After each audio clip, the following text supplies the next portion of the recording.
I think that Florianopolis, it's an amazing city. I've been, traveling to Florianopolis since I was a kid. It looks like this type of appeal to foreign citizens is just like growing more and more. Yeah. I remember when I would travel when I was a kid, like there was a lot of people from South America, in particular from Argentina, from Uruguay, and so on. But nowadays, we are getting a lot of calls, or we are handling consultations for foreign citizens across the world. So from the US, from the UK, from Australia. And so maybe you could tell us what's going on with Florianopolis, why, foreign citizens absolutely love this city. Yeah, I think what is happening is Florianopolis is now being discovered on the global stage. I think it was one of South America's best kept secrets because traditionally, and particularly when I first moved here, you would see like a lot of Argentinian tourists here at my tourist season. And there was some, I guess what we call gringos, like from North America, Europe and things. Florianopolis has gained more of a reputation on a number of fronts, really, being, a very safe place to visit in Brazil, a very beautiful place, great outdoor lifestyle. It's an island with 40 beaches, with luscious green hills, lots of activities. Also, in a sense, I like towns, they all have their different vibe and things. There's something for your party goers, Brazil is Jurerê is something of a party capital in Brazil. And then you've got more kind of scenic or rustic type beaches where you can go and relax. Some beaches you can only get to by taking a trail and things.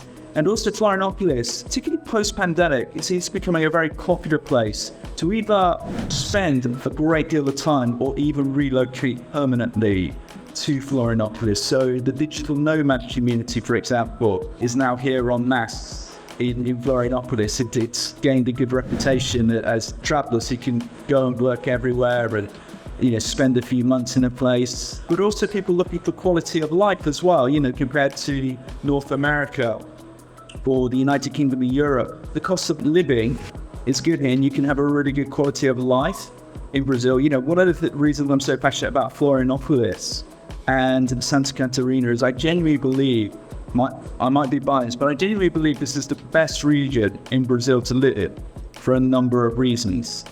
Whether that's safety, whether that's beauty of all the region has to offer. The climate is favorable as well. You have distinct seasons. I used to live in the northeast of Brazil. Great, tropical beaches, beautiful there, but just really hot all year round. And one of the things I found myself missing was just distinct seasons, whereas in Florianopolis, you have those distinct seasons. In fact, it never gets too cold and it never gets too hot here, which is nice. I would definitely say that now, particularly during the high tourist season, there are times where I hear a lot of English out and about, where before, it was mainly, if I could hear another language, it would have been Spanish, other South Americans, but now I'm noticing a lot more North American, sometimes even British and European visitors as well. Another trend that's happened as well is that a lot of Russians are also coming as well to gain residency here in Brazil. And I guess the places they tend to go to are Sao Paulo, Rio, but there is a huge contingency now in Florianopolis just because it's such a calmer, safer place in the Brazilian context. So there's a huge Russian community here on the north of the island as well. Florianopolis has been a major destination for digital nomads. We handle at the firm not only real estate transactions, but we also assist foreign citizens with the digital nomads visa application. It has been recurrent for us to organize the final interview for the visa at the Polícia Federal in Florianopolis. It's probably the third major destination for digital nomad. We're talking about our firm, right? Like we're not talking about Brazil in general, but first would be Rio de Janeiro, second Sao Paulo, and in third place that would be Florianopolis. And we experience a lot of interest from the digital nomad community. So it's so interesting that you're mentioning that as well.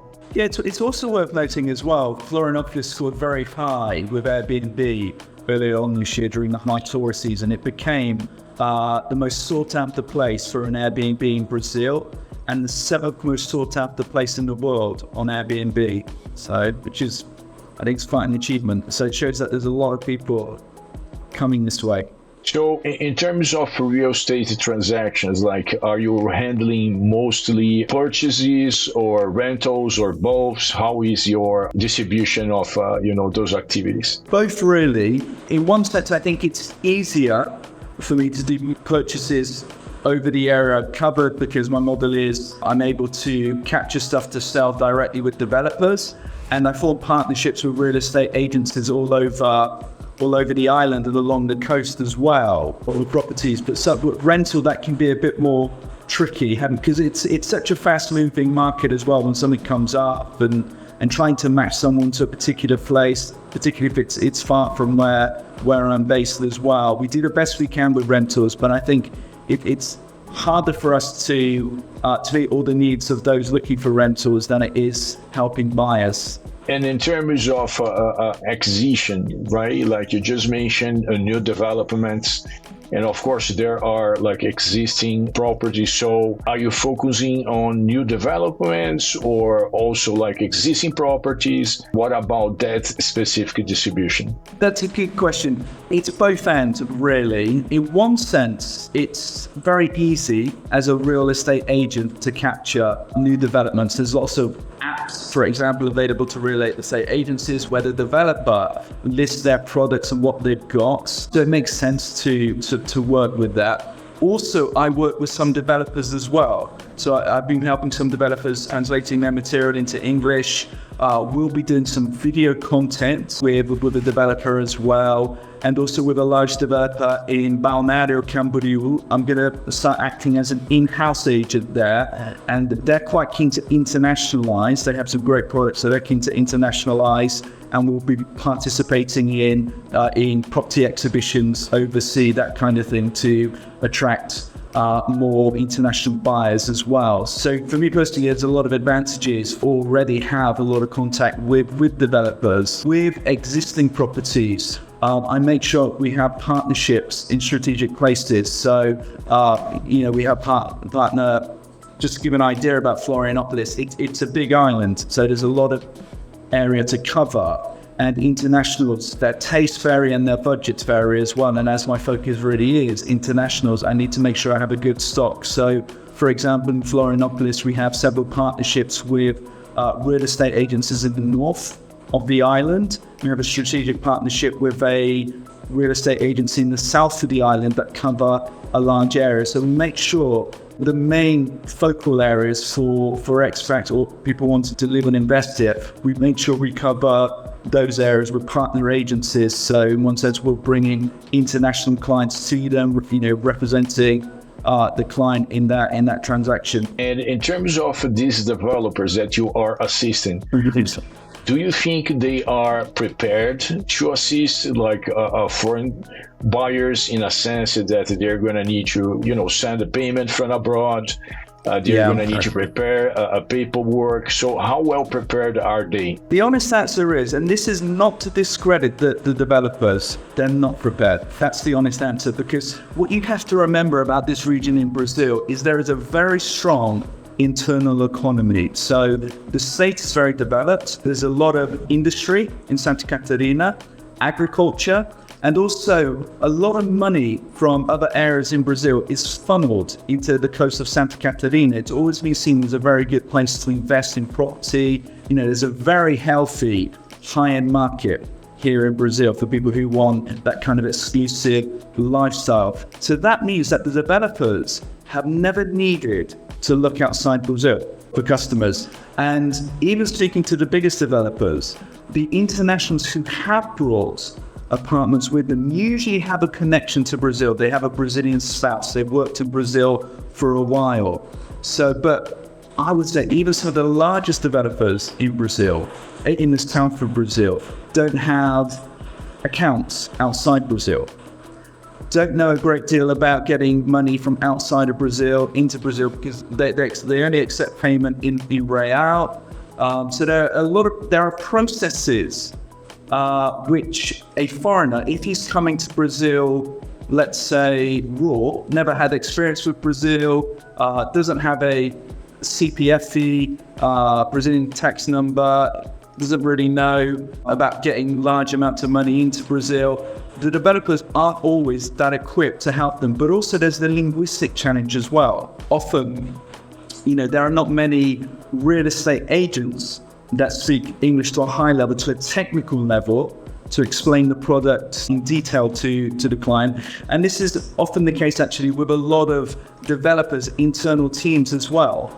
I think that is one of the, not a criticism necessarily, but I think it's good to be aware that the level of English proficiency in Brazil on the whole isn't that high. In short, I would say a lot of developers aren't that well prepared. Now, there are some exceptions. There are some exceptions where developers already have external accounts or know the process well of bringing money into Brazil through the proper channels. I would say that's the exception and not the norm. Trying to add some colors to what you just said, I think it goes beyond the translation, because unless you understand how real estate works elsewhere, you're not going to be able to explain, because I think it's not a matter of just translating the language, but it's a matter of explaining using the concepts that your client understands, right? So there is a very specific way of doing business, real estate transactions in the United States. For instance, whenever you're explaining a transaction to a US client, we're going to use examples that are particular to the US market, right? We're going to say, listen, if you're going to record a title, it's going to be in the county, right? Like in the US, you don't have, of course, like cartórios, but you have the county where the property sits is going to be in charge of the real estate records, right? And there is no cartório for the closing, but they are usually handled at the title company. So in the US, there is, for instance, Chicago title. So you're going to go to a private office and you're going to sit over there. And then this private entity is going to handle the closing paperwork. So when we present a parallel, I think that's when the foreign citizen really understands what's going on. So, and it's also very interesting what you said in terms of not that many realtors specializing in such segment, but those who are specializing, they are, in my opinion, achieving a great success, because once they become well-known, like people are gonna, of course, be attracted to those realtors, because they are gonna be able to really assist the foreign buyers, not just like show like a picture, say yes, good deal, right? Like, I mean, you're gonna be really explaining and getting this person comfortable to the point of spending several $100,000s or pounds. Yeah, absolutely. It's happening already. Like there is a realtor in Salvador, Bahia, and she's from the US. And we had like already 2 transactions in a row by chance. Like, the client would retain her as the realtor, and then they would retain us as the law firm, and it was just because people are starting to know about her services, and they kind of know about our services.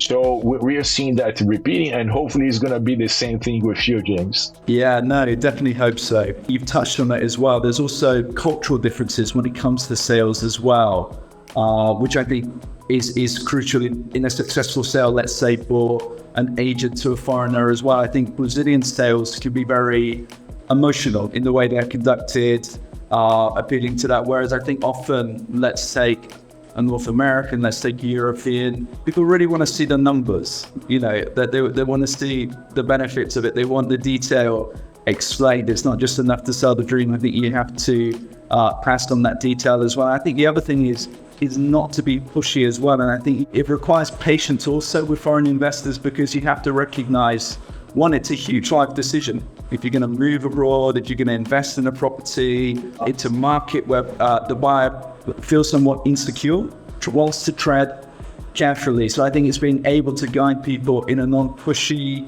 transparent way, helping them to find the best property for them and their needs, and to let them know that, you're making a good deal. You're making a good transaction. So really sort of giving that security to the buyer as well, knowing that they're navigating a culture that's different, that, you know, they may not have a good grasp of the Portuguese as well. And I think some people come with that sort of fear that they could be possibly that some people may want to take advantage of them as well as foreigners. Absolutely. There are no shortage of horror stories about real estate, right? I mean, unfortunately, we got to a point where we did record a few videos on fraud.